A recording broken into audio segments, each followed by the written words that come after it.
AGN, Prensa Sindical. Podcast. Pensamiento Nacional y Movimiento de Trabajadores. Entrevistamos al Premio Nobel de la Paz, Adolfo Pérez Esquivel. Bien, estamos en Palabras Sindicales a las 12 y hoy el eje del programa tiene que ver con Pensamiento Nacional y Movimiento de Trabajadores. Algo que se viene en esta realidad también, o en esta nueva realidad, una nueva realidad que sirve para nombrar pero no para desarrollar, porque es parte de la vieja normalidad, en todo caso. Nosotros dialogamos con distintos referentes del pensamiento nacional de manera distinta a lo que veníamos haciendo. Vamos a escuchar a continuación la charla que mantuvimos con el Premio Nobel de la Paz, Adolfo Pérez Esquivel. Gentilmente dialogó con nosotros y expresó lo siguiente.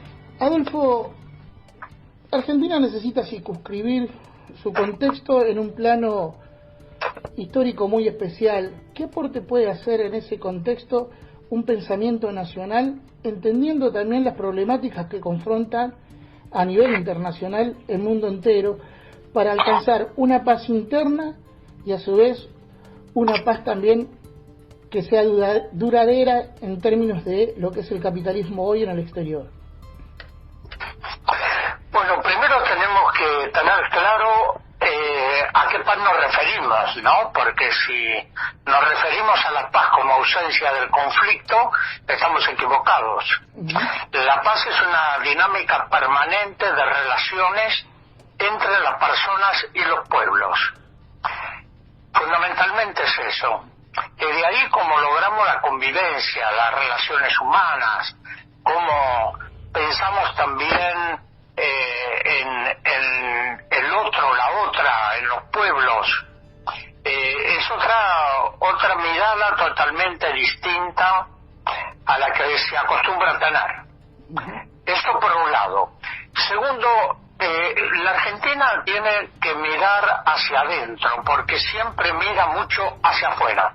No, por ejemplo, los medios de comunicación, si Trump o Obama estornudan, los argentinos se resfrían.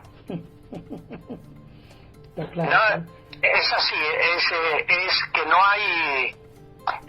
se conoce poco sobre los pueblos latinoamericanos, salvo los grandes conflictos. No, pero, por ejemplo, no hay análisis sobre la cultura de otros pueblos latinoamericanos, sobre sus poetas, sus músicos, sus escritores, salvo García Márquez porque tuvo repercusión internacional. No, pero la Argentina tiene que cambiar su mirada, es decir, los argentinos y las argentinas. Es necesario cambiar la mirada para reencontrarse consigo mismo. ¿Considera que ha tenido una acción positiva este discurso igualador que se instaló con la pandemia y que a veces lo utiliza el presidente de la Nación al decir, bueno, esto nos afecta a todos por igual, cuando en realidad vemos que sigue existiendo una desigualdad aún en términos sanitarios? ¿Cómo se puede analizar este discurso igualador? No, es cierto que lo que dijo el presidente, que afecta a todos, afecta a los pueblos ricos, a los pueblos pobres, pero los más afectados son los pobres. No, te voy a poner algunos ejemplos concretos. Sí. Fíjate, Estados Unidos, con toda su política neoliberal, Europa, con sus políticas neoliberales que privatizaron todo, no, salud, educación, todas las estructuras pasaron a manos privadas. Tienen grandes problemas. Fíjate que Estados Unidos tiene más de 200.000 muertos. Cuando tiene desarrollo tecnológico, recursos económicos, la Argentina está en una situación difícil, ¿no? Pero cuando uno comienza a analizar que aquí el presidente lo dijo con mucha claridad, una economía se puede superar, pero la vida no. Entonces apoyemos la vida del pueblo. No, lo que pasó aquí en Argentina es que después la gente ya comenzó a tener problemas de encierro y se desató. Y de ahí el aumento de los casos del coronavirus. No, pero la Argentina había logrado más o menos un control o de medicina preventiva para controlar la disparada de esta pandemia que afecta a todos. Fíjate la situación de Italia, de Gran Bretaña, de Francia, España, que están viendo si van a colocar estado de sitio, lo mismo que Francia. Entonces, la Argentina dentro de todo trató de tomar medidas de prevención sanitaria, porque no hay otra. Hoy no existen vacunas, no existen antídotos. Entonces la situación sanitaria del país, y esto, ¿qué pasa con la pandemia? Esto sacó a la superficie las desigualdades sociales.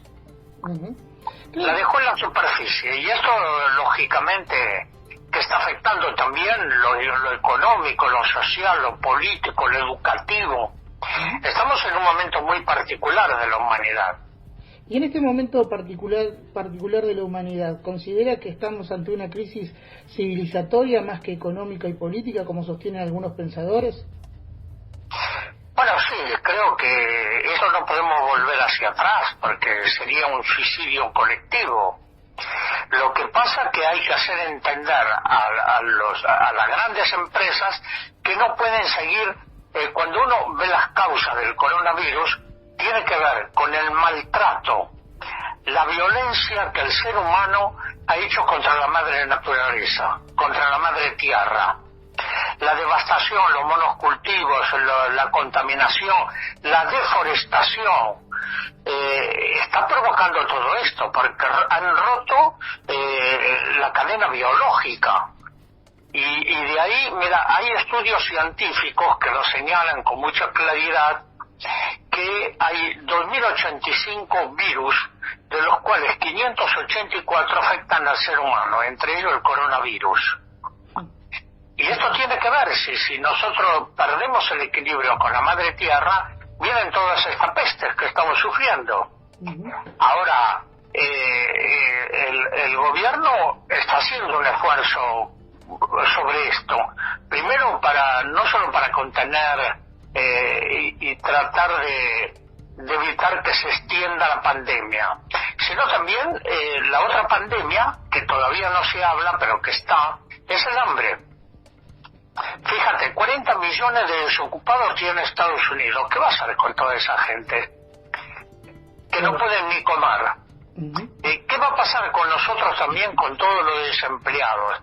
Y para esto es necesario asumir políticas productivas, ¿no?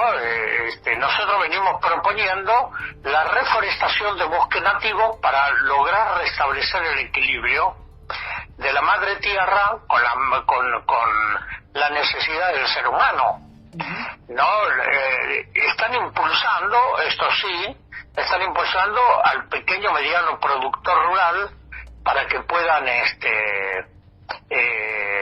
desarrollar, producir alimentos. Pero aquí en Argentina hay que pensar, ¿cómo puede ser que en Argentina haya gente con hambre? El país productor de alimentos. Hay mucho más alimentos, pero hay más hambrientos. ¿No? Estas son las desigualdades. Mira, no sé si vos conocés a Josué de Castro. No lo conozco. ¿Sentiste hablar? Sí, lo escuché, pero no lo tengo muy presente, la verdad. Bueno, Josué de Castro fue el director de la FAO. Era un médico rural. Llega a ser el director de la FAO, de las Naciones Unidas para la Alimentación. Y una de las cosas dice, el hambre es la manifestación biológica de una enfermedad sociológica. Y ahí apunta. Y la otra cosa que dice, los pobres no duermen porque tienen hambre, y los ricos no duermen porque tienen miedo a los que tienen hambre. ¿no? Y creo que aquí está marcando una situación. Ahora, la Argentina es un país de desiguales, no de iguales.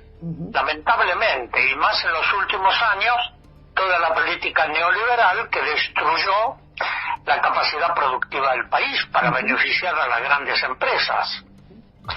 ¿No? Eso es lo grave. Entonces, pero el gobierno viene insistiendo mucho en las medidas de prevención sanitaria. Ahora, la economía, lógicamente que estamos haciendo agua por todos lados, ¿no? Pero y hay que poner el hombro todo para ver qué tipo de producción podemos tener. Hay países que la pasaron peor que nosotros, como Japón, por ejemplo. Después de la bomba de Hiroshima, no quedó nada. Yo he estado en Hiroshima, no quedó nada. Pero sin embargo iba a Japón y es un país pujante, con una economía sana, un desarrollo increíble, ¿no? Ahora, ¿qué pasa con los argentinos? ¿Estamos esperando el asistencialismo del gobierno o tenemos que poner el hombro para trabajar y comenzar a desarrollar el país de otra forma? En ese plano de trabajar, ¿considera que la conformación de un gran movimiento de trabajadores puede ser un freno a esta crisis económica que se aceleró en el proceso del coronavirus, teniendo en cuenta el precedente neoliberal del que usted está hablando? Bueno, sí, hay que mirar mucho, ver cómo está el país, no ver cuál puede ser la fuente de desarrollo. Pero si uno me dice la fuente de desarrollo la megaminería, estamos equivocados. Claro. No, ahora hay que comenzar a pensar en una economía que sea sustentable. No, por ejemplo, en lugar de la megaminería hay que pensar en energías alternativas. Pero hay grandes intereses económicos, como el caso del litio, que van a destrozar los salares y la zona de litio en el norte para beneficiar a las grandes empresas. La megaminería también. Mira, quien enfrentó esto y con éxito es Evo Morales. Sí, es cierto. Evo Morales lo primero que hizo renacionalizar todas aquellas empresas que estaban en manos y en la especulación financiera de las grandes, del gran capital, ¿no? Y logró poner un freno a todo eso.